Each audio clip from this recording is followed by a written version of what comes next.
Olá, crianças do terceiro ano, tudo bem com vocês? Vamos para mais uma aula de história? Então, hoje a nossa aula é de história e nós vamos estudar da página 19 até a 24. E na página 24, vocês têm uma atividade avaliativa, uma atividade valendo nota, ok? Na aula anterior de história, nós falamos sobre cultura e lazer, né? O que as pessoas faziam antigamente para se divertir. Falamos sobre o coreto, sobre o circo, falamos sobre o cinema, que é um tipo de lazer, né? Que persiste até hoje, as pessoas gostam muito de ir ao cinema para se divertir. Infelizmente, não estamos podendo ir nesse momento por conta do isolamento social, né? E agora, aqui na página 19, nós vamos falar sobre o teatro. Então, coloquem a data de hoje na página. Não esqueçam de colocar a data em todas as páginas trabalhadas e façam a leitura digital, tá? Acompanhem a leitura comigo com o dedo, com o lápis, certo? Então, vamos lá. Hoje é dia de teatro. Há muito tempo, muito antes de existir o rádio, o cinema ou a televisão, as pessoas já aprendiam e se divertiam com o teatro. Essa forma de arte surgiu na Grécia Antiga. Vocês têm até aí algumas imagens de máscaras gregas que as pessoas usavam no teatro. E lá no material de apoio depois vai ter uma máscara grega para vocês pintarem e recortarem, certo? Mas é depois. Naquela época, os gregos encenavam comédias e tragédias em palcos circulares, onde, além de atores, coro e orquestra se apresentavam. E o que é coro? Vamos ler? Coro é um grupo de artistas que usavam máscaras e participavam de peças teatrais, cantando e dançando. A atuação desse tipo de grupo ocorreu em diversos momentos da história. Então, aí vocês têm imagem de dois teatros. Um, que é o Teatro de Epidauro, em Argólia, na Grécia. E o outro é o Teatro Municipal, na cidade de São Paulo. Eles são iguais? Quais são as diferenças entre eles? Um é coberto, né? Um espaço fechado, com ar-condicionado. O outro é aberto, né? O Teatro lá de Epidauro, em Argólia, ele é a céu aberto, né? Então, se tiver frio, se tiver chuva, né? As pessoas não ficarão protegidas. Vocês notam mais alguma diferença, alguma semelhança? Se notarem, mandem pra gente, ok? Continuando. Aprender é divertido. Nas apresentações teatrais gregas, era comum os artistas usarem máscaras. Recorte e pinte um dos modelos de máscara grega que se encontra no material de apoio. Depois, siga as orientações do professor e divirta-se com seus colegas.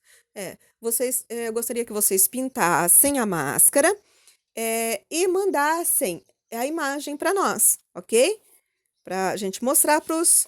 Nós vamos compartilhar com os amigos, certo? Não esqueçam de enviar. Continuando, então, página 20, vamos lá. Aqui. Coloquem a data em todas as páginas. Um esporte que encanta gerações. Nossa, e como tem meninos que gostam disso, não? Uma das formas de lazer mais populares no Brasil é o futebol. Eu falei dos meninos, mas tem muita menina que gosta também. Não tem problema nenhum gostar, né? Há pessoas que preferem assistir aos jogos, outras só pensam em jogar. Eu conheço uns meninos aí que tem um monte de uniforme de time de futebol. Esse esporte é praticado por crianças e adultos, tanto os meninos quanto as meninas, o que pode ocorrer em campinhos ou em estádios. Apesar dessa popularidade, nem sempre existiu o futebol no Brasil. Há pouco mais de 100 anos, um brasileiro chamado Charles Miller trouxe da Inglaterra duas bolas e um livro de regras do futebol.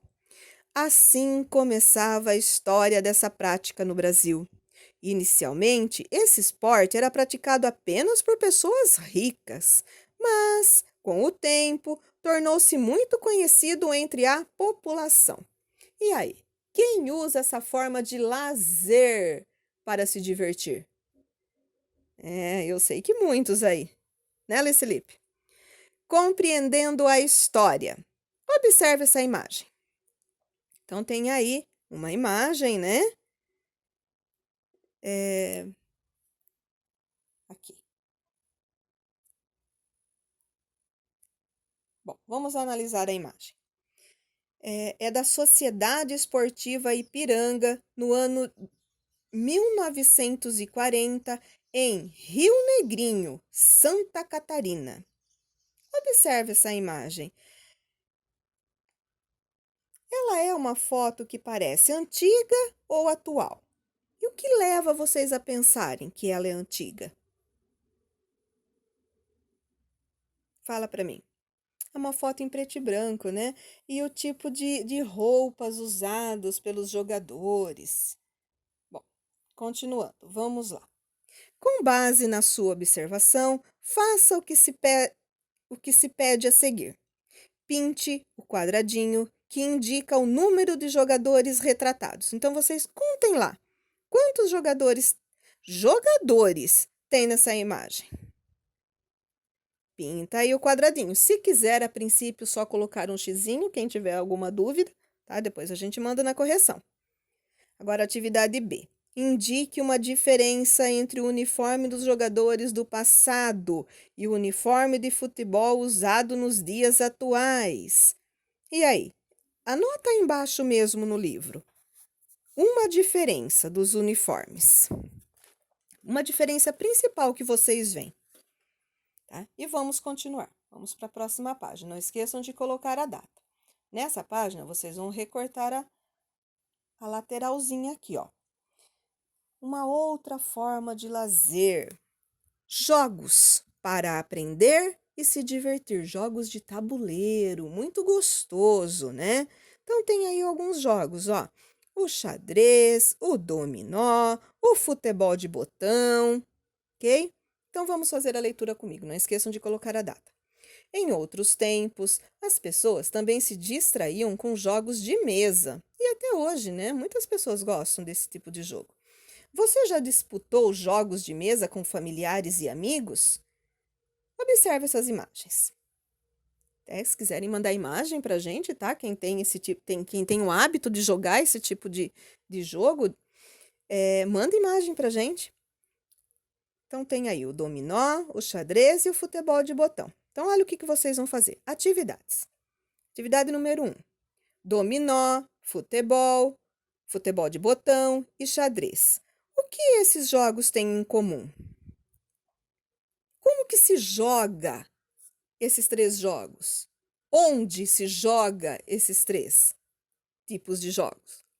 Em cima do que se joga? Respondam aí. Depois 2. Você costuma realizar atividades semelhantes às mostradas nas imagens? Em que momentos? Essa é uma resposta pessoal, viu? Se você costuma jogar esse tipo de jogo, e em que momento? Depois 3. Geralmente, as peças do jogo de xadrez fazem referência à época dos castelos medievais. Recorte as imagens de peças da lateral desta página e cole-as no caderno.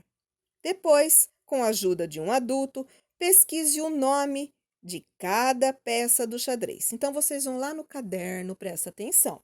Vocês vão colocar a data de hoje, escrever história. Aliás, a data já está na rotina, nem precisa. Vocês vão colocar história, página 21, história, página 21, vão colar essas peças, pode colar uma embaixo da outra. E aí vocês vão pesquisar, pode ser na internet, vai ter que ser na internet, né? Peças do xadrez. E vão colocar o nome de cada peça do xadrez, certo? E depois fotografe e mande pra gente, se for possível, ok? Então vamos lá, continuando. Agora, a hora da leitura. Ah, que delícia! Coloquem a data na página e acompanhem a leitura comigo. Faça a leitura digital. A leitura nos acompanha em grande parte do dia.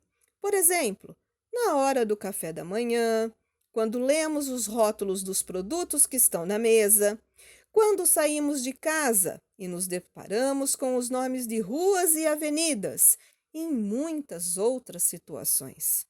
Apesar da leitura fazer parte do cotidiano, em alguns momentos também pode ser uma forma de lazer.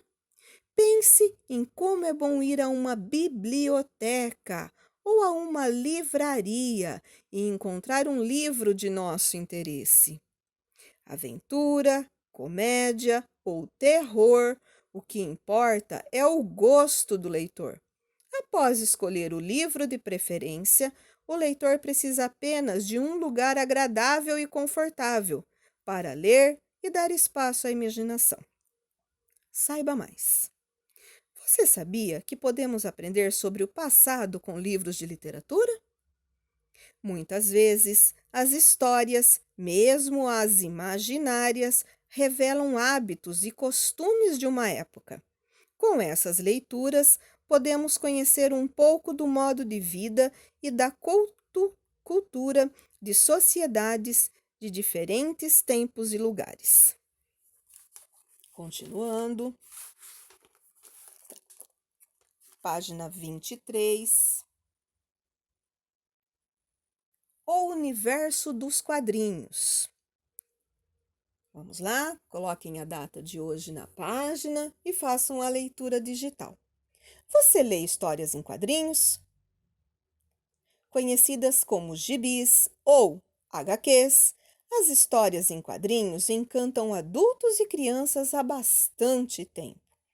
Então tem aí uma turminha muito conhecida, né? Que é a Turma da Mônica, uma das mais populares histórias em quadrinhos do Brasil. E tem uma outra aí que é o Tico Tico, né? No Brasil, a primeira revista em quadrinhos se chamava O Tico Tico, criada há pouco mais de 100 anos. Além de histórias, essa revista continha passatempos e informações sobre a história do Brasil. Olha que legal! Além de ser um lazer, ainda aprendia, né? Bom, vamos lá. Pesquisa, outra pesquisa. Converse com um adulto sobre as revistas em quadrinhos de outros tempos. Depois peça a ele para responder a estas perguntas e registre as respostas. Então, façam com alguém que está aí com vocês acompanhando a atividade, né? O papai, a mamãe, ou um primo, ou uma prima, o vovó, o vovô, ok? Então, perguntem a eles. Você lia revistas em quadrinhos quando era criança? Quais? Não esqueçam que resposta começa com letra maiúscula. B. Em que momento você costumava ler histórias em quadrinhos? Ok? E aí depois está falando para compartilhar em sala de aula, mas não tem como, né? Mas vocês podem mandar as imagens para a gente. E finalmente chegamos na página 24, como eu falei para vocês, é uma atividade avaliativa, certo? Então vocês vão ler, vão responder e depois vão fotografar e nos enviar, tá? Sempre que possível, por favor, nos envie as imagens das atividades, certo? Bom, vamos lá. Atividades. Atividade número 1.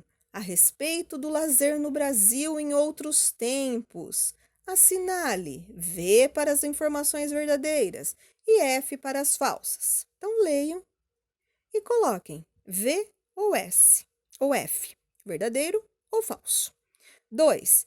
Escreva o nome de duas formas de lazer que você costuma vivenciar com seus amigos ou familiares, quando não estamos em isolamento social, né, pessoal? Como é o caso agora. Quando não estamos. Se Deus quiser, logo mais não estaremos. O que vocês fazem para se divertir? Vão a parques, vão ao cinema, vão ao teatro, vão a festas, vão a shows. O que vocês fazem? Depois, 3. Desenhe um tipo de lazer que você imagina que existirá no futuro. E no futuro, como será as formas de lazer? Então, façam e nos enviem, ok? Espero que vocês tenham gostado da aula. É um assunto bem gostoso, né? Façam com bastante capricho, ok? Qualquer dúvida pode nos chamar. Fiquem com Deus. Beijos!